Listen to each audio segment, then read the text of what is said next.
Alright guys, as you can see, the little mini Street Fighter Champion Edition is in the house here.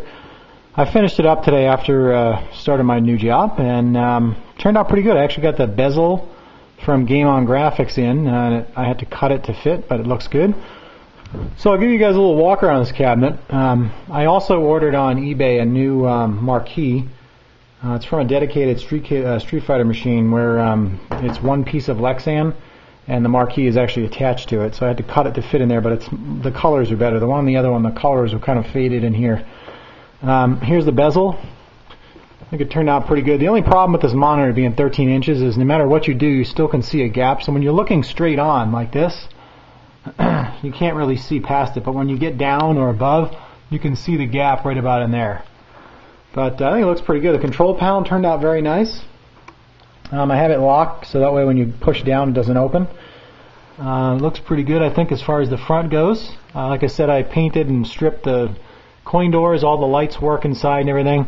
What I did with this is I completely took out the entire Jamma harness of the Cap or the Neo Geo one, and what I did is I bought on eBay last week an entire Mortal Kombat 2 Jamma harness, everything, all the way down to the isolation transformer. I guess the guy was parting it out, and completely rewired the entire cabinet, as you can see in here.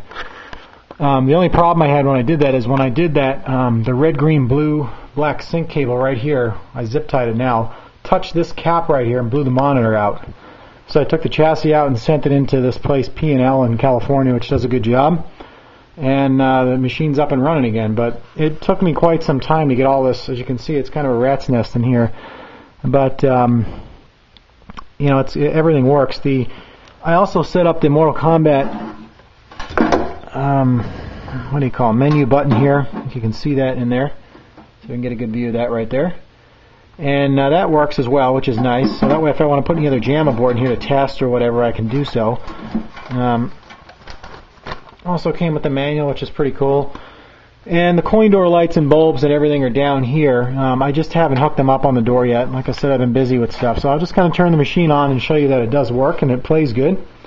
I have it hooked up to a switch on the wall here, which is pretty cool. So I'll turn that on. And there it goes, lights up. The monitor, they have the intensity turned up just a tad bit too much when they did the cap kit. So I got to turn that down a little bit because you'll see some black or some white lines in the black screen, but it looks great.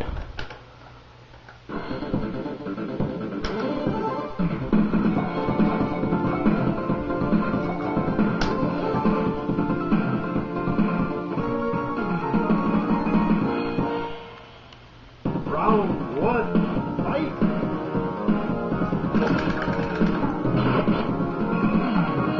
I got the speaker situation hooked up too, and you can see that you know, everything does work. But it looks pretty good. I'm pretty happy with this little project. As you can see, I don't know, I took all the other machines out of here, but I'll just give you a quick pan. Here's where this one comes up to in the room, and here's a standard MK. So you've got all this room. That's, see if I can get in the picture here with this one.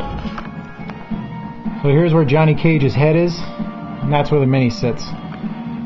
So like I said, I'm done with this. Turned out nice. It's a cool little machine to have. It's easy to move around. It's even shorter, but I have it on caster wheels, and you know, it doesn't take up much room, but it's a lot of fun to play, and it turned out pretty nice. It looks really cool in here, and that's about it. So those of you asking about how this turned out, here it is, and it turned out pretty damn cool. We'll see you guys next time.